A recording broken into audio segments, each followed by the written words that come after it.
दोस्तों, हमारे YouTube channel पर आपका स्वागत है।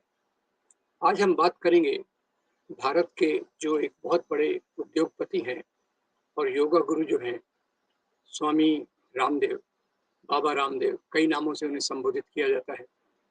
अभी पिछले मंगलवार को उन्हें हाई कोर्ट में बहुत बड़ी फटकार पड़ी।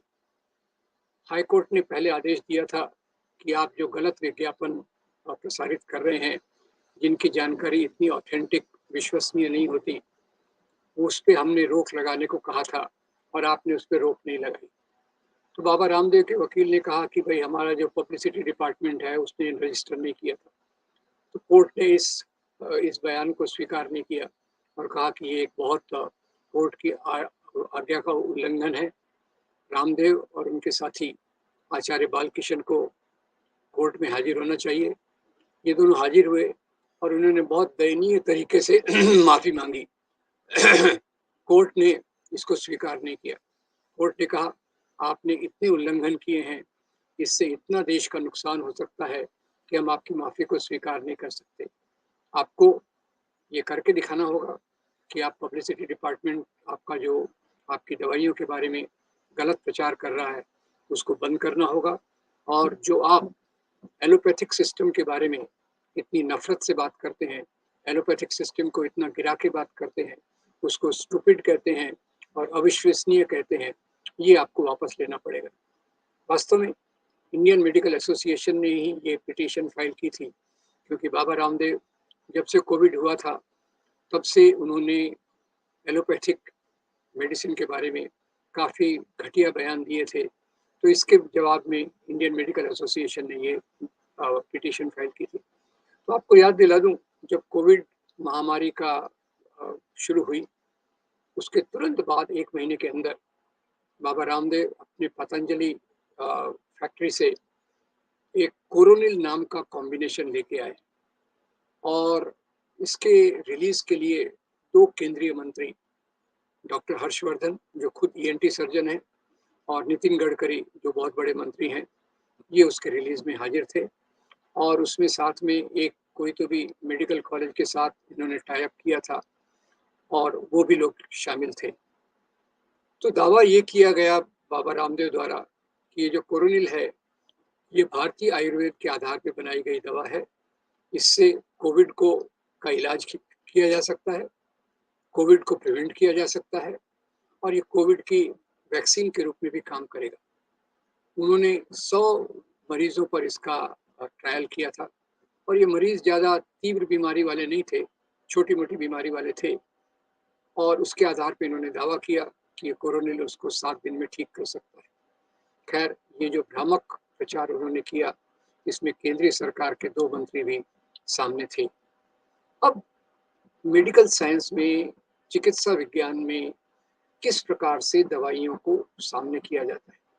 वैसे तो एलोपैथी के बारे में इन्होंने बहुत अपमानजनक शब्द कहे, पर मैं थोड़ा-सा बता दूँ कि एलोपैथिक साइंस जो है, एलोपैथिक मेडिसिन जो है, वो एक पूरी लंबी परंपरा के बाद जो तार्किक सोच है, रैशनल थिंकिंग है, उसके आधार पे अपने आप को विकसित करता है।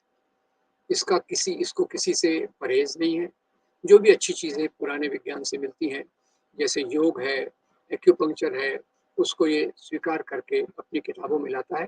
पर एक पूरी इंक्वायरी के बाद, पूरी जानकारी के बाद, पूरे उसका जिसको कहते हैं रिसर्च की जो तरीका है, उसमें उसके बाद ही ये उसको स्वीकार करता है। और यही बात कोरोनिल के बारे में तो बिल्कुल हुई नहीं थी। और इसी के साथ-साथ अगर हम देखें, तो ये जो भ्रामक प्रचार था, पता नहीं उसके कारण कितने लोगों की जान गई होगी, क्योंकि केवल कोरोनिल लेने से इसका कोई वैज्ञानिक आधार तो है नहीं। ये केवल इनकी जो एडवर्टाइजिंग स्किल्स है, विज्ञापन का तरीका है और जो बाबा रामदेव को एक प्रतिष्ठा इस सरकार ने दिलाई है और कुछ लोगों में उनकी प्रतिष्ठा है, उसके कारण बहुत बड़ा व्यापार हुआ, इनका बहुत बड़ा प्रॉफिट भी होगा। और ये बाबा रामदेव जिस प्रकार से पतंजलि योगाश्रम चला रहे हैं, पतंजलि फैक्ट्री चला रहे हैं, उसमें मैं 2-3 बातों को रेखांकित करना चाहता हूँ। पहली बात ये है कि बाबा रामदेव और उनके बड़े सहयोगी आचार्य बालकिशन, इनकी शैक्षणिक योग्यता क्या है, इसके बारे में कोई स्पष्ट जानकारी नहीं। आजकल देश में बहुत सारे आयुर्वेदिक मेडिकल कॉलेजेस हैं। क्या इन्होंने उसमें से कोई डिग्री हासिल करके अपने ज्ञान को गहरा किया, या किसी गुरु से शिक्षा ली और अपने कॉन्फिडेंस के आधार पे, आत्मविश्वास के आधार पे ये इन्होंने एक बार योग को प्रचलित कर दिया, वो लोकप्रिय हो गया और उसके बाद ये फैक्ट्री डाल दी जो आज देश के मल्टीनेशनल्स, बड़ी कंपनियों का टक्कर ले रही है। इस फैक्ट्री में कई चीज़ों का उत्पादन होता है, प्राय सभी चीज़ों का उत्पादन होता है, सभी चीज़ों के दावा किया जाता है। एक इसमें पुत्र कामेष्टि यानी पुत्र हो, इस प्रकार की एक भी दवाई का भी इन्होंने किया था, जिसका बहुत बड़ा विरोध हुआ। और जो दवाइयों का ये दावा है, उस दावे का कोई वैज्ञानिक आधार नहीं है। अब ये मैं बता दूं कि मानव समाज में बहुत प्रकार के सिस्टम हैं जो धीरे धीरे विकसित हुए। कईयों ने विज्ञान का आधार लिया, और जैसे चाइनीज सिस्टम ऑफ मेडिसिन है, यूनानी सिस्टम ऑफ मेडिसिन है, होम्योपैथिक है, अलग अलग दावे किए गए। पर इनका जब वैज्ञानिक जांच होती है, उसमें कई दावे इनके सच नहीं पाए गए। तो बाबा रामदेव को तो बहुत बड़ा प्रश्रय था, बहुत बड़ा एडवर्टाइजिंग था, उसके आधार पे उन्होंने अपनी फैक्ट्री को एक बहुत बड़ा रूप दिया और बहुत आत्मविश्वास के साथ पूरी बातें करते रहे। अब यहाँ याद दिला दूं, जहाँ ये एक तरफ एलोपैथी की इतनी आलोचना करते हैं, खुद बाबा रामदेव, आपको याद होगा, एक बार भूख हड़ताल पे बैठे थे करप्शन के खिलाफ, और उन्होंने कहा मेरी तो योगा की बॉडी है, 125 दिन तो मैं ऐसे ही निकाल दूंगा। तीसरे चौथे दिन ही उनकी हालत खराब हो गई और उनको अस्पताल में भर्ती होना। उनके सहयोगी आचार्य बालकृष्ण, वो भी इसमें माहिर हैं, और अभी उन्होंने कुछ खा लिया था या उनको कुछ खिलाया गया था और उसके बाद तुरंत उनको मेडिकल कॉलेज में एडमिट करना पड़ा। तो एक तरफ जहाँ ये एलोपैथी की इतनी आलोचना करते हैं, दूसरी तरफ जब खुद पे संकट आता है तो ये एलोपैथिक मेडिसिन की शरण में जाते हैं, खुद का इलाज ये नहीं लेते। इसकी और भी बहुत सारी पृष्ठभूमियाँ हैं। ये पूरा जैसे मेडिकल साइंस एलोपैथिक कभी दावा नहीं करता कि हमारे पास सभी चीज़ों का सभी इलाज है। जहाँ संभव है वैज्ञानिक आधार पे वो दावा करता है हम इस चीज़ का इलाज कर सकते हैं, ये हमारी समझ के, ये हमारे इसके बाहर है। क्योंकि जैसे मैं मेडिकल विद्यार्थी था 40 साल पहले, तो उस समय हम कैंसर को एक अलग तरीके से देखते थे कि इसका कोई इलाज नहीं। आज कितने सारे कैंसर के रोगी अपने मेडिकल विज्ञान से पूरे पूरे ठीक हो जाते हैं। पर बाबा रामदेव ने तो शुरू से ही दावा किया हर बीमारी का उनके पास इलाज है। वो कैंसर हो या इवन कोई प्रवृत्तियां हो या किसी भी प्रकार की बीमारी हो, सब प्रकार का इलाज इनके पास है। याद रखिए, जब कोई इस प्रकार का दावा करता है तो दावा पूरा पूरा खोखला होता है। हम क्या नहीं जानते, ये सबसे बड़ा ज्ञान है जो एलोपैथी इसको स्वीकार करता है। खैर, इस प्रकार का जो बाबा रामदेव का पूरा विज्ञान है, वो श्रद्धा पे आधारित है, फेथ पे आधारित है। जबकि एलोपैथिक साइंस ये ज्ञान के आधार पे है, रैशनैलिटी के आधार पे है, तर्क के आधार पे है, और लगातार इसमें विकास होता रहता है। क्योंकि इसमें जो रिसर्च होता है वो बहुत मजबूत तरीके से होता है, कोई भी उसको चैलेंज कर सकता है। अब जो इस प्रकार के आयुर्वेदिक वगैरह ज्ञान में आप बाबा लोगों का विरोध करेंगे तो आपको धर्म के विरोध कहा जाएगा, और उसमें शंका की कोई जगह नहीं। जबकि मेडिकल साइंस में शंका करना, चैलेंज करना, ताकि उसकी कमजोरियां दूर होकर वो ज्यादा अच्छा बने, ये उसका मूलभूत आधार है। तो खैर, ये जो श्रद्धा आधारित ज्ञान है, श्रद्धा आधारित ज्ञान, श्रद्धा आधारित आयुर्वेद, आयुर्वेद में बहुत सारी अच्छी चीजें हैं। प्राचीन भारत में भी सुश्रुत ने प्लास्टिक सर्जरी का, नाक की प्लास्टिक सर्जरी में बहुत विकास किया था।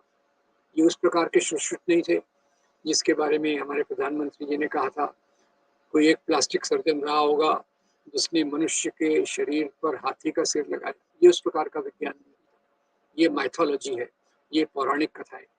तो खैर, बाबा रामदेव की इतनी जो वृद्धि हुई, इस प्रकार के और बहुत सारे तत्व देश भर में घूम रहे हैं। और जब से धर्म के नाम की राजनीति मजबूत हुई है, विकसित हो रही है, तब से इस प्रकार के श्रद्धा आधारित ज्ञान को ज़्यादा बढ़ावा मिल रहा है। श्रद्धा आधारित अज्ञान मैं कहूँगा, इसमें ज्ञान तो बहुत कम होता है। कोई 1-2 चीज़ों को लेकर ही अपनी बात को विकसित करते हैं। तो फेथ बेस्ड नॉलेज, और इसी में अभी जो हमारे उसी समय आप कोरोना के समय देखिए, कितने बड़े-बड़े विद्वान, विद्वान मतलब मैं मज़ाक में कह रहा हूँ, किसी ने कहा गोमूत्र से ठीक हो जाता है, गोबर को शरीर पे लगाने से ठीक हो जाता है, आप थाली बजाओ, ताली बजाओ, उससे कोरोना भाग जाएगा, आप टॉर्च जलाओ 7 मिनट के लिए, 9 मिनट के लिए, कोरोना भाग जाएगा। और कई लोगों ने तो गोमूत्र पार्टी भी ऑर्गेनाइज की। और जो साध्वी प्रज्ञा सिंह ठाकुर हैं, जो मालेगांव की एक अभियुक्त हैं, उन्होंने भी कहा कि गोमूत्र लेने से कोरोना ठीक हो जाता है। तो इस प्रकार के लोगों का जो आत्मविश्वास है, वो लोगों की जान के साथ खेलता है, और ये ज़्यादा मजबूत हो रहा है। जो एक तरफ होता है सामाजिक परिवर्तन की राजनीति, जो वैज्ञानिक सोच को स्वीकार करती है, समाज के बदलाव को स्वीकार करती है। दूसरी तरफ वो प्रकार की राजनीति होती है जब वो श्रद्धा के आधार पे, धर्म के नाम पे चलती है। तो वो इस प्रकार की पुरानी बातों को आधार लेकर, श्रद्धा के आधार पे की हुई चीजें जिनका वैज्ञानिक आधार नहीं है, उनको वैज्ञानिक आधार बता के ये लोकप्रिय बनाती है। तो बाबा रामदेव उसके एक क्लासिक एग्जाम्पल। इन्हीं बाबा रामदेव को देखिए, इनका करियर में इन्होंने जो किया, इनकी पुरानी बातों पर मैं ज़्यादा नहीं जाऊँगा, पर एक आपको बताऊँगा कि इन्होंने एक बार, जब वो मैं बात कर रहा था, इन्होंने एक बार ये भूख हड़ताल पर इन्होंने एक बार एक आयोजन किया था अपने अपने फॉलोअर्स के साथ, और उसमें जब पुलिस का हमला हुआ, तो यही बाबा रामदेव एक स्त्री का वेश बनाकर भाग रहे थे जब इनको पकड़ा गया। तो खैर, ये इस प्रकार की चीज़ें हमारे समाज में स्वीकार्य क्यों हैं?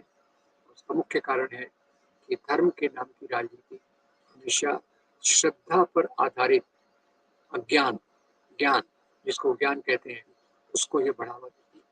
ये समाज को पीछे ढकेलता है, हमारी व्यवस्था को पीछे ढकेलता है, और इससे कितना नुकसान होगा, इसके बारे में हमें जागरूक होने की जरूरत है। सुप्रीम कोर्ट ने एक सही वक्त पर, खैर ऑलरेडी बहुत लेट हो गया है, पर जिस प्रकार से रवैया बाबा रामदेव के खिलाफ लिया है, उनको विश्वास नहीं किया, क्योंकि वो बोलते एक है, करते दूसरा है। तो इसलिए फिर से उनको उन्होंने कोर्ट में अपनी बात रखने की कहा है, और इन सब चीज़ों को पूरी तौर से बंद करने की बात कही है। तो मैं अंत में इतना कहना चाहूँगा कि समाज का विकास विज्ञान से, साइंटिफिक टेम्पर से और सामाजिक बदलाव की राजनीति के साथ चलकर होता है। और अज्ञान, श्रद्धा, अंधश्रद्धा, इसी अंधश्रद्धा को लेकर इसी दौर में हमारे कितने जो बड़े महानायक हैं जिन्होंने अंधश्रद्धा के विरोध में काम किया, डॉक्टर दाभोलकर, MM कलबुर्गी की, कॉमरेड पानसरे और गौरी लंकेश, इसी दौरान इनकी हत्या हुई, और उनके हत्यारे आज तक नहीं पकड़े गए। इसका भी एक गहरा संबंध है। तो बाबा रामदेव को जो प्रश्रय देते हैं, जो उनको समर्थन देते हैं, यही बाबा रामदेव ने 2014 के चुनाव के पहले दावा किया था कि अगर आप भाजपा को लाएंगे तो पेट्रोल 30 रुपए का हो जाएगा, डॉलर, उन्हीं के साथ ही रविशंकर जी ने कहा था डॉलर एकदम सस्ता हो जाएगा, और हमारी इकोनॉमी, महंगाई एकदम खत्म हो जाएगी। चीज़ें जो हुई पूरी उसके उलट हुई। तो फिर बाबा रामदेव को पूछा गया, आपने तो कहा था पेट्रोल 30 रुपए हो जाएगा। तो वो बड़े आत्मविश्वास के साथ कहते हैं कि मैंने कहा था तो हो गया, क्या हो गया, अब मेरी पूछ पाड़ोगे क्या? तो खैर, ये उनको जो आत्मविश्वास है, वो सरकारी प्रश्रय, सरकारी आश्रय के कारण है। मैं उम्मीद करता हूँ कि हम जागरूकता से काम करेंगे, अंधविश्वास से परे जाकर पुरानी जो अच्छी चीजें हैं उनको वैज्ञानिक आधार पर लाकर आधुनिक चिकित्सा का भाग बनाएंगे, ताकि समाज में बेहतरी हो, हर प्रकार से बेहतरी हो, और साइंटिफिक टेम्पर, वैज्ञानिक सोच और सामाजिक बदलाव के लिए हम पूरी पूरी कोशिश करेंगे। आपका बहुत धन्यवाद। अगर आपको ये वीडियो अच्छा लगा तो इसको लाइक कीजिए, फॉरवर्ड कीजिए, शेयर कीजिए और हमारे चैनल को ज़रूर सब्सक्राइब कीजिए। आपका बहुत धन्यवाद। Thank you very much.